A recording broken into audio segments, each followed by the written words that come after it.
The question of an aim is a very important question. Until a man has defined his own aim for himself, he will not be able even to begin to do anything. How is it possible to do anything without having an aim? Before anything else, doing presupposes an aim. George Gurdjieff is quoted in Search of the Miraculous. You have neither an ideal or a serious aim. You are a mechanism. You must have contact with something, but you have contact with nothing. George Gurdjieff, meeting number 9, Paris Wartime Meetings. Aim. Always have an immediate aim. This is your objective. You must achieve this. There are many zigzags on the way. Do not delay. Always see the aim. Know where you are going, and you will find the means to get there. The aim should be clear and always before you.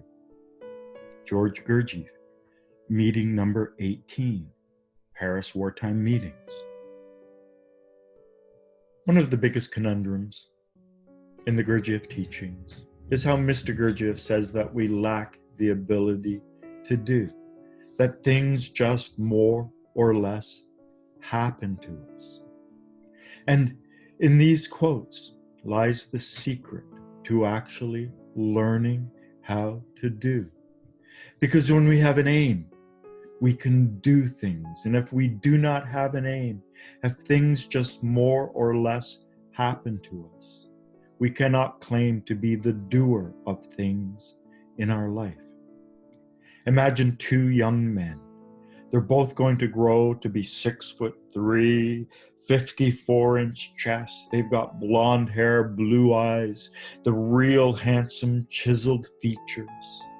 And one of these young adolescents decides that he wants to be a champion bodybuilder. And so he goes online, he researches it, he takes the supplements, he goes to the gym, he sets up and develops a training program. He perhaps meets with the trainer and he begins an arduous process that will take many years to complete. He does it step by step by step, mini aim by mini aim by mini aim, focusing on that goal. The other young man, someone sees him and thinks, wow, this guy could be a champion bodybuilder. Hey kid, you should come to my gym and you should take these supplements and eat this type of food and you should do this training program. And so rather than being the agent, the doer in his life, he lets things happen to him. And then both men end up champion bodybuilders. They both end up on the podium. And someone asks them, well, what have you done with your life? One of them can honestly answer, this is what I have done. I have become a champion bodybuilder. The other may say the same thing, but it would not be an honest statement because things more or less happen to him. So stepping on to the mystical path, becoming a mystic, one of the most important steps we can take is to develop an aim. Now, Mr. Gurdjieff told 13-year-old Fritz Peters back in the early 1920s that it was important when he woke up to develop a list of goals that he wanted to achieve that day. Now, Mr. Gurdjieff didn't use the term or word aim when he was instructing young Fritz, but he was basically saying, come up with 5 achievable aims, things you want to do today, perhaps mow the lawn, take care of the garden, read that chapter under the tree, go into town, things that can be achievable, things that you can do so that at the end of the day, you can said to have done what you set out to do. You become the doer in your life. Now we can have an overarching aim, but we should also have smaller aims, smaller steps that can take us towards that large aim. If we just have a large aim, something far too in the future. It's easy to get discouraged. It's easy to fall off the path. But if we break it down into manageable steps, what can I do today? What can I do tomorrow? What can I do this month? If you are drawn to the mystical path, you could have the aim to grow your being, or to awaken, or to become more conscious, or to balance and harmonize the functioning of your 3 brains. There are many different aims, but these are lofty aims. Let's say your aim is to awaken. One of the most important things to awakening is to be present here and now as fully as we can in this moment. Now I have a head brain that's responsible for the words and pictures in my mind, but the head brain can also perceive, see, hear, smell, taste. So I can become mindful of what I perceive, mindful of the images that my eyes are absorbing, mindful of the sounds coming in my ears, mindful of the smell coming in my nose, mindful of the taste in my mouth. I have a body brain, and my body brain is responsible for the sensations within myself, the sensations in my skin. So I can become aware of various different sensations, the air that touches my face, the clothing touching my arms. I can be aware of the posture of my body, the effect of gravity on my body. Now I also have a feeling brain, so I can become aware of my feelings. I can perhaps even breathe in a tiny feeling of delight in this moment. Now, there's actually a proper form and sequence to learning mindfulness and to awakening within all 3 brains. The first step involves becoming aware and mindful of the sensation of self. This is a little hard for some people. Some people can only be aware of parts of their body. Perhaps they carry too much tension in one area, or they just haven't really developed this awareness. So their aim can be to be more able to be aware of their body, to sense their body, and to slowly engage in various exercises that allow them to build up this awareness of what Mr. Gurdjieff termed the sensation of self. Now, the sensation of self is very important. If you want to awaken in all 3 brains, it is the most essential and basic step that we can take. But ultimately, this awareness has to fall in second position. And we have to get so good at it that we can hold it in the back of our awareness. And then, once we can do that, we begin to develop our head brain mindfulness. So to become mindful of what we can see, mindful of what we can hear, mindful of what we can smell, mindful of the taste in our mouth. We can even become mindful of the words in our mind. For instance, we can imagine the word cat, and we can see the letters of the word cat and perhaps an image of the word cat in our mind. So to develop the ability to be head brain mindful.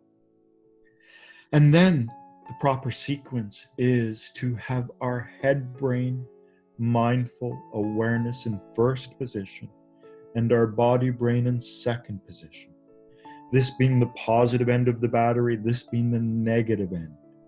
The positive and negative, the 2 polarities, so that I can consciously look, listen, smell, taste, while at the same time sensing my body as one organic whole. And then when I have mastered this 2-brained form of mindfulness, to add feeling into the mix, to become aware of my feeling brain. And my feeling brain runs from my duodenum up through my stomach, my lungs, my heart, my thymus, my throat, my jaw, my lips, my mouth, my face, right into my eyes, and maybe even into the pineal gland. Wherever we really feel emotions. Now, we can feel emotions in our fists, we can get angry, but we do have a primary feeling circuit.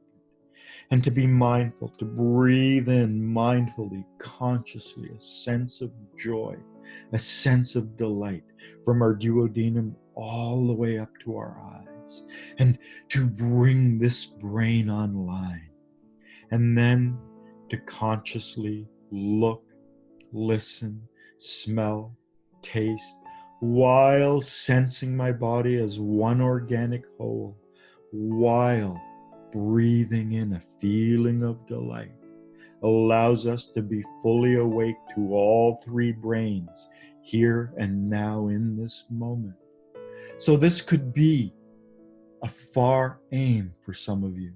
For others, it could be a closer aim, depending on how much work you've done on yourself, depending on how much work you've done on your lower stories and released and conserved the energy that you used to waste in negative emotions and daydreaming and various different things, because these all connect to this aim. There are many little steps that we can take to achieve this ultimate aim. And so to take it and break it down into small, achievable aims. Today, I want to focus on trying to be as aware of my breathing as possible. And next month, I want to try to focus on being aware of my body breathing. And the month after that, I want to be aware of the sensation of self, how air and breath and breathing and the sensation of self. And then perhaps next year or whenever, I want to become aware, more mindful of what I can perceive, so what I can see, hear, smell, taste, and building step by step, because you have an aim. So that when you are able to fully enter into the three brain state, when you are able to be fully mindful in all three brains, you will know it didn't just happen, that you were the agent, that you were the doer, that you did this and are responsible for the achievement of this state. But as I said, this is very advanced. This is something that takes years and decades of work. And right now, just begin where you are with the skills and abilities that you currently have. What can I do today to be more mindful? What can I do this week? How can I increase my ability to be mindful? Perhaps set a reminder on your phone. Perhaps download one of those apps that you can send yourself messages 6 times a day, and a message. Become aware of your breath. Become aware of your body breathing. Set little reminders. Connect with people. Join a group where you are reminded to do this. Find other people on the path, perhaps online, perhaps in real life, however you can do it. And just break it down into small, measurable, doable steps, tiny aims, with the goal of climbing that mountain. But to get to that mountain, perhaps I have to get to this tree first, and then that tree, and then that hill, and then that rock, and just making, these steps, taking these steps, small aims.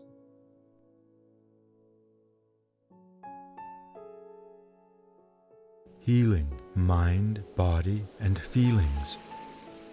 The Toronto hypnotherapist.